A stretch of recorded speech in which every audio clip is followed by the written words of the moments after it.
What's going on, Grizzlies fans? Welcome back into a Grizzlies game day update. This is the last one for the Summer League in Salt Lake City before we move on to Las Vegas. We've got one more game coming up for this Grizzlies squad. That means 2 games have passed. The Grizzlies have gone 1-1 against both Jazz teams, blue and white. Mike, we saw some very different lineups between the 2 games. It was a back-to-back, so some of the guys sat out, some of the guys stepped up. One player that I think we should start with, who is now, I guess, the leading scorer because he played both games, is Shaq Buchanan. Ended with 17 points in that second game, combining for 29 combined for the 2 games. What do we like to see about Shaq Buchanan, who's been in the G League hustle system for a while now? I mean, this is a guy that knows who he is. He knows what kind of player he is, and he knows the energy that he has to bring in order to be effective. And what I'm enjoying, though, is that every time Shaq makes a play, Ja Morant responds because Ja Morant is watching. You know what I mean? When your franchise catalyst is so locked in on what the development guys are doing in your franchise, that tells you what kind of organization the Grizzlies are running.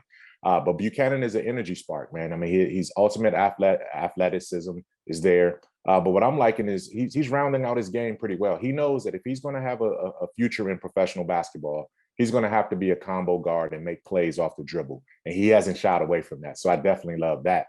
You know, another guy that we saw over these last couple of games, even though the lineups have shifted, is Yves Pons. And I keep coming back to you because you educated me on Yves and you told me the kind of player and an impact guy he was going to be through 2 games. What have you liked about what you've seen from him?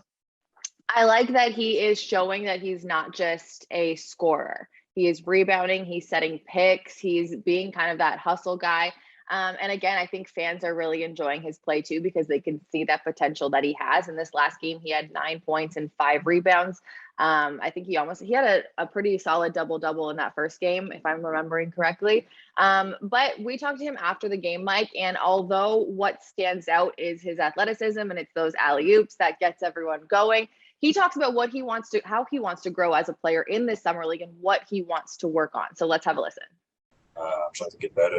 I'm trying to get used to the game, and should I can play without the ball, should I can show my versatility in offense, get my teammates up and get a good screen, and bring in some lot of energy and play hard.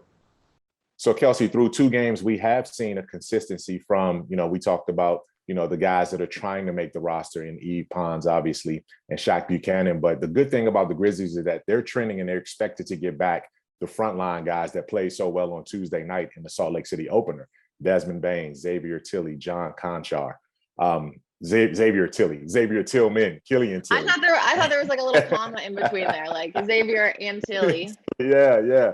But yeah, those guys, we know what they bring. 206 combined games of NBA experience. You have that back to sort of put a final impression on Salt Lake City before you go on to Las Vegas next week. What do you hope to see in the Grizzlies tonight as Coach Darko tries to give this team one more victory to go 2-1? I hope that tonight it's a little bit cleaner. Yesterday, I think there was 13 turnovers. They lost the rebounding battle, the assist battle. And I think today with those guys back, with Desmond back, with X back, with Tilly back, with McDermott, Konchar, like the list goes on. With those guys, I expect it to be a lot cleaner. And the Spurs are 1-1 as well. So it would be nice to leave this summer league with 2-1 rather than give that up to the Spurs moving on to the summer league. What are you most excited for? This is the last game. Yeah, this is the last of this chapter. Like what I'm excited for is that this chapter will continue next week in Las Vegas. And then you get all 30 NBA teams involved in that. And you also get your first round picks on the runway. That trade should be finalized today from what I'm hearing in terms of what the Grizzlies and the Pelicans did to position themselves for the Grizzlies to take, obviously, Ziaire Williams at number 10. And you talk about Santi Aldama at number 30. So those guys are en route. They are on the way. They probably won't play today. I don't think the trade gets done before they give them enough time to get acclimated with their new teammates. But I really expect them to go into the weekend and next week ready to go. So I'm excited about what the Grizzlies can do in Salt Lake City to wrap this up, but also the tweaks that they'll make to the roster and the lineup moving forward into Las Vegas. That's going to be where all the action takes place at. So that's what I'm looking forward to. What should the fans be looking forward to? All right. Well, the game tonight, first of all, one game at a time. Every coach always says that. So tonight the game tips off at 7 o'clock. You can watch it.